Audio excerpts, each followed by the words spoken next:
प्यारा ॿारो, बाजी गुलबानो जी तरफ़ां तव्हां सभिनी खे भलीकार। तव्हां ॿुधी रहिया आहियो दिलचस्प अखाणियूं। अचो त अॼु जी अखाणी ॿुधूं ऐं लुत्फ़ अंदोज़ थियूं। एलिया क्रीत जे नाले ते ऐं सारपत में पहिरियों बादशाह 17 बाब। ख़ुदा वफ़ादार आहे। हवाई डाक ज़रिए एलिया लाइ नाश्तो। एलिया तेज़ तेज़ कदम खणी बादशाह जे महल सां हलियो वियो। हिकु ॻाल्हि साफ़ हुई त हू बिल्कुलु वक़्तु ज़ाया न करे सघंदो हो, छो त बादशाह पंहिंजी बादशाहियत में एलिया खे मारण लाइ कुझु बि करे सघंदो हो। हू डिॼे नथो, छो त हू ॼाणे थो त ख़ुदा वफ़ादार आहे ऐं हुनखे अकेलो न छॾींदो।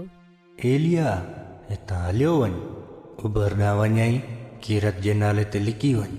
उते तूं पाणी पी सघीं थो ऐं आउं तोखे खाधो ॾींदुसि। छा तव्हांखे ख़बर आहे त ख़ुदा छा कयो? हुननि कांग मोकिलिया जेका एलिया लाइ गोश्त ऐं मानी खणी ईंदा हुआ। हिकु अजीब कमु सच में थियो हो। ख़ुदा हर रोज़ हवाई डाक ज़रिए नाश्तो ऐं शाम जो खाधो मोकिलियो। ख़ुदा वफ़ादार आहे। जेका बि शइ जी उन जे खादम खे ज़रूरत हुई, ख़ुदा हुन खे ॾिनी। हिकु लिकण जो हंधु, खाधो ऐं पाणी। घणनि माण्हुनि जी ज़िंदगी हुन सां पहिरीं मुश्किल हुई। न मींहुं हो, न फसल ऐं न ई खाइण लाइ खाधो। ओचितो क्रीत नालो सुकी वियो। जॾहिं ही थियो त ख़ुदा एलिया खे हिकु ॿियो रस्तो ॾेखारियो त सारपत शहर ॾांहुं वञ जेका सरहद पार हो। शहर अंदरि दाख़िल थींदे हुन हिकु औरत सां पुछियो, मूंखे हिकु प्याले में पाणी ऐं मानी ॾे। हुन औरत ॾुख में हुन जी तरफ़ निहारियो ऐं निमाणी आवाज़ में पुछियो, मूं वटि कुझु बि न आहे, रुगो मटके में हिकु मुठी अटो ऐं कुपीअ में थोरो तेल बचियल आहे। बसि इहो ई कुझु आहे मूं वटि।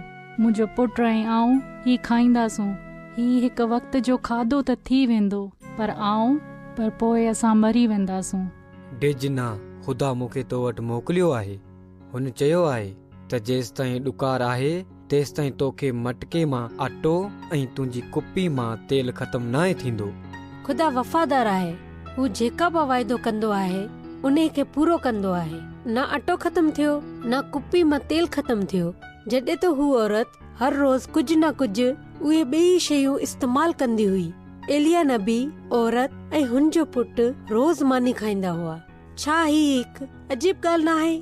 ख़ुदा वफ़ादार आहे। तव्हां हमेशा हुन ते भरोसो रखे सघो था। ठीकु आहे ॿारो, हाणे बाजी गुलबानो खे इजाज़त ॾियो। ख़ुदा हाफ़िज़।